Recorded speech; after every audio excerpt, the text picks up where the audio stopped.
I thought I was being sensible. Every Tuesday after work, I'd stop at the supermarket on the way home. Just enough vegetables for a few dinners. Nothing fancy. Then one afternoon, I picked up a tiny punnet of tomatoes. £3.50. I actually laughed.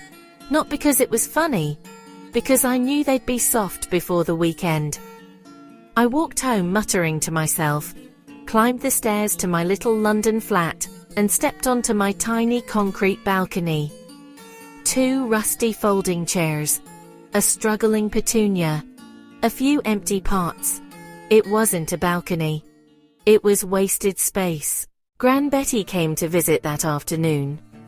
She stood quietly beside me, wrapped in her old woolen cardigan, leaning on her faithful wooden walking stick.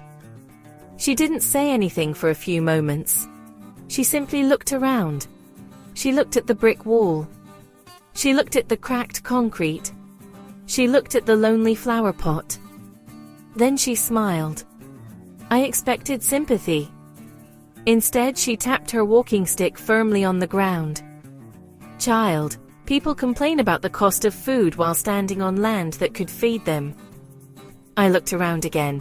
What land? She chuckled. This. You see a balcony? I see a pantry. That sentence changed how I looked at every square centimetre of my home. Gran Betty had an incredible gift. She never saw what something was. She saw what it could become. She always used to say, "If your money is working, your future is growing." Then she'd wink and add, "So should your tomatoes. If you've ever complained about grocery prices, don't worry." Gran Betty wasn't judging you. She'd simply ask one question. What could you grow instead? Before we go any further, tell me in the comments what you would grow first if you had just one spare pot. I read every comment. Now back to Gran Betty. She believed every home should have something producing value. Even the smallest flat. Even the tiniest balcony. Even a sunny windowsill. She used to say, "A flower feeds the eyes for a week. A tomato plant feeds your wallet for months." The very next weekend we got to work. The petunias had to go. She simply believed every plant should earn its keep. If it doesn't feed your body or save your wallet, it's paying rent without contributing. Our first system was what Gran Betty called the earnings per pot rule. Every container had one job: produce the highest value crop possible.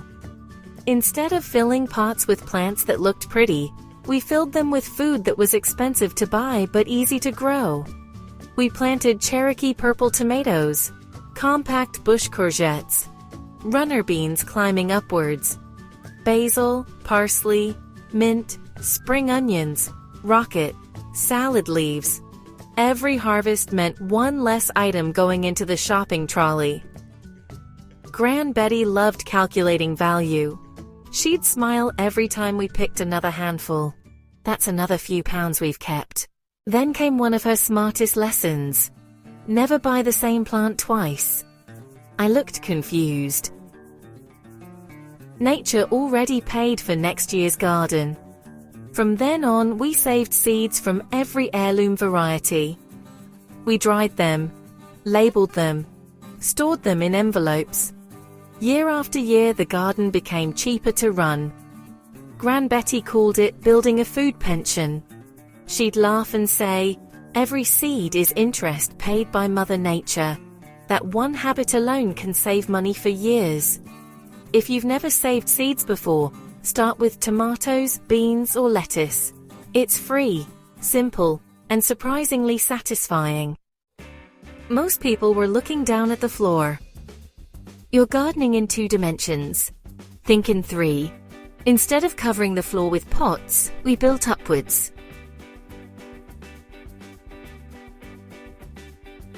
Suddenly, the same balcony held 3 times as much food. The sky is free. Use it.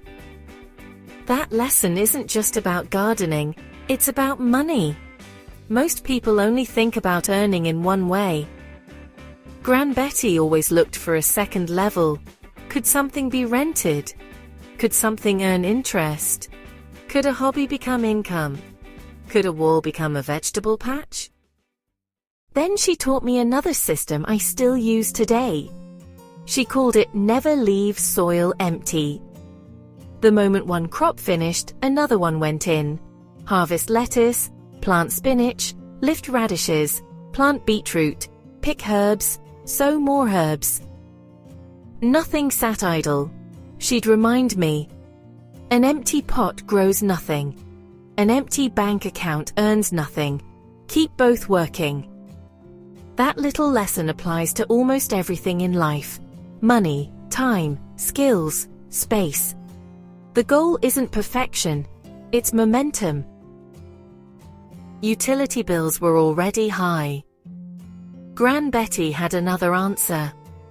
Old glass bottles. Fill them with water. Turn them upside down into the soil. Slow watering. Healthy roots. Less waste. Lower bills. The cheapest gadget is the one already in your recycling. Just 5 minutes.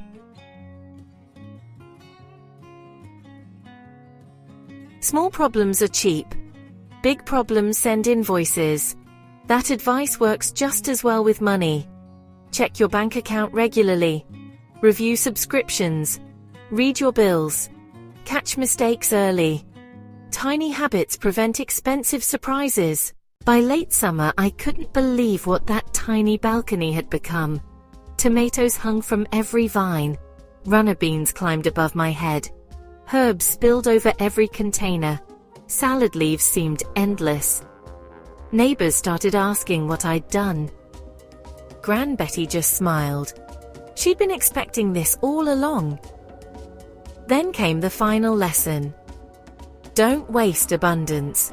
We made tomato sauces, dried herbs, pickled beans, frozen courgettes, pesto.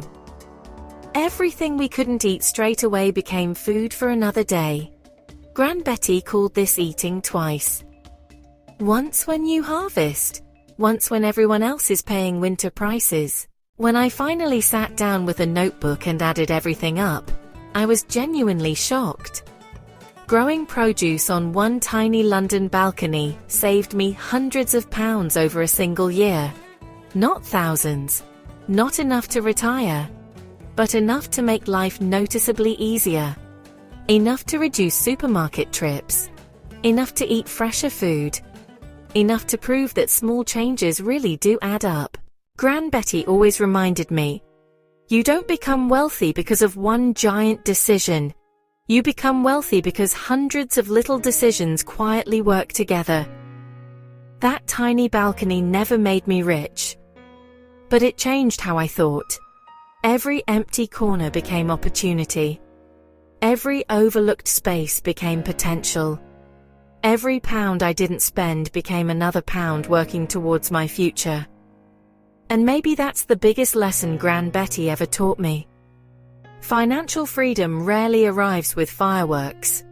It arrives one sensible decision at a time. One seed, one pot, one habit, £1. If Gran Betty were here now, she'd probably smile and say, grow something today that your future self will thank you for tomorrow. If Gran Betty's wisdom made you smile or gave you one idea you'll actually use this week, please give this video a like. It tells YouTube to share these timeless money lessons with more people, and it really helps the channel. Share this video with someone who's fed up with rising grocery prices, or thinks they don't have enough space to grow their own food.